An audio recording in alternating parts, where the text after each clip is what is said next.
Hello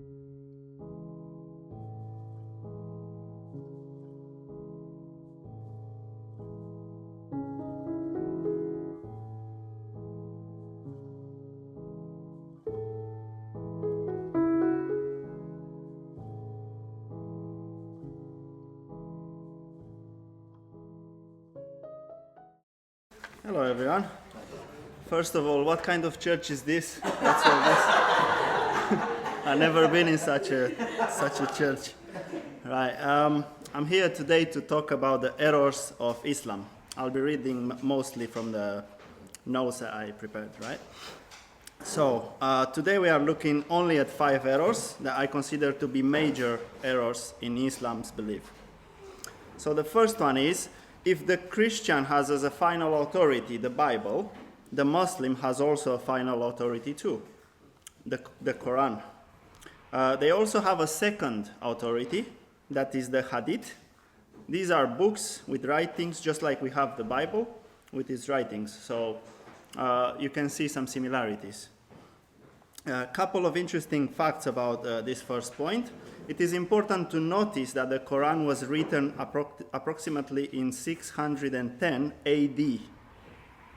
Another interesting thing, the writer of the Quran is Muhammad, their most respected prophet or messenger of Allah. Their second most important writing, the Hadith, was written at the end of the 8th century, around 870 AD. The Hadith is a form of Islamic oral tradition containing the supposed words, actions, and the silent approvals of the Prophet Muhammad. These writings give directions on everything from details of religious obligations to the correct forms of salutations and the importance of benevolence towards the slaves. And the last point regards to the first point. Not all Muslims accept the Hadith accounts as divine revelations, so they are divided. There are divisions amongst them, with groups following only the Quran, while other groups accept both the Quran and the Hadith. So a bit more about that later. Now that we established their authority, we will move on to the next point. We shall look at their doctrine now, because as you can see, they have a final authority. So based on their book, all the doctrine flows similar to like we put our trust in God and His word, and we learn from it. So the first doctrine that I want to tackle is the doctrine of abrogation. I know, fancy word. They have a doctrine in Islam called abrogation. This basically means that the sovereign God has the right to replace what He said earlier on. So no matter what kind of words of God we pull up from the Bible on what Jesus or God said, they're gonna say to you, oh no, the Quran doesn't teach that because that was replaced by what Muhammad said later on. So they basically go by the latest writings. That is their authority. So the verse that they base this doctrine on is from Quran chapter 2, verse 106.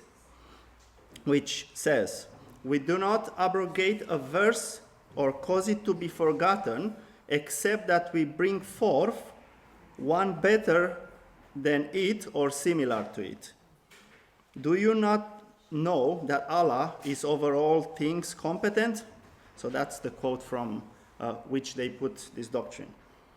Another verse that they have to strengthen this position is this, Quran chapter 13, verse 39. It says, "Allah eliminates what He wills or confirms, and with Him is the mother of the book." The idea here is because Allah is God, God can do whatever He wants. He can even replace His own words. That's what they are essentially saying. But we are now going to see the folly of this doctrine, what is wrong with it. Let's assume that this is a legit doctrine. It kind of makes sense that God is God. He can do whatever He wants, so He can replace His own words. But what we're gonna find out is that it seems like their God Allah, He's only using abrogation because He makes mistakes on what He previously said. So it's a very interesting doctrine they have. So we're gonna look at 5 contrary accounts to Adam's creation because of time, I only have time to look at one example like this, but there are many more. So if you want afterwards to get more information on more contrary things that they teach, we can do that. I can give you some more information. So 5 contrary accounts to Adam's creation. Quran 3:59 says, "Indeed, the example of Jesus to Allah is like that of Adam. He created him from dust. Then he said to him, 'Be,' and he was." So here we have Adam made from dry dust, right? The next one, Quran 21:30 says, "Have those who disbelieve not considered that the heavens and the earth were a joint entity, and we separated them and made from water every living thing? Then will they not believe?" So here we see that everything was made from water. Every living thing was made from water. And we have another quotation from Quran chapter 25, verse 54. It says, "And it is he who has created from water a human being and made him a relative by lineage and marriage, and ever is your Lord competent." So now humans are not made from dry dust, they are made from water. Okay? Next one, Quran 96, verses 1 and 2 says, "Recite in the name of your Lord who created man from a clot of congealed blood. Congealed blood clot." So now we are made from something else. Interesting. The meaning of congeal is to change from a fluid to a solid state by cold temperature. So already we have 3 accounts to how Adam was created, or humans were created. Another one is Quran chapter 15, verse 26. It says, "And we did certainly created man out of clay from an altered black mud." So now you are made from altered black mud. And the last one, Quran 16, chapter 4, it says, "He created man from a sperm drop. Then at once he is a clear adversary." I'll let you work this one out. So 5 different accounts. Okay, so which one is it? I guess according to their doctrine of abrogation, it is the latest writing. So forget about what was said earlier, only the last one counts. And if the last one is bad, we will write again and claim it is inspired by Allah, and everything will be fine. With such a doctrine, even when you are wrong, you are right. If the modern science says that man was made from coffee beans, all Muslims have to do is to generate a new prophet, like Muhammad, and sit him down with a pen and a paper, and voila, you are made from coffee beans if you are a Muslim. This is how it works, right? Can you see the problem with that, with this doctrine? Okay, so that was the second point. We're going to look at the third point. All of them stem from the same thing, from their source, from their authority. Next point is Muhammad is better than Jesus Christ. And you will see that all of them are connected to that second doctrine of abrogation. Because of the doctrine of abrogation, the Muslim believer relegates Jesus Christ to a position of a simple prophet sent by Allah, while they elevate Muhammad above every other human that walked the earth. How is this possible? Very simple. The Old Testament and the New Testament were written before Muhammad. Muhammad is the last prophet Allah sent, therefore, only the account of Muhammad is to be followed today. Forget about what Allah said through the prophets in the Old Testament or through Jesus Christ in the New Testament. That is just history now, so it doesn't count. Only the last one counts. By the way, they call Allah like we call God, so that if I said Allah, I made a reference to God.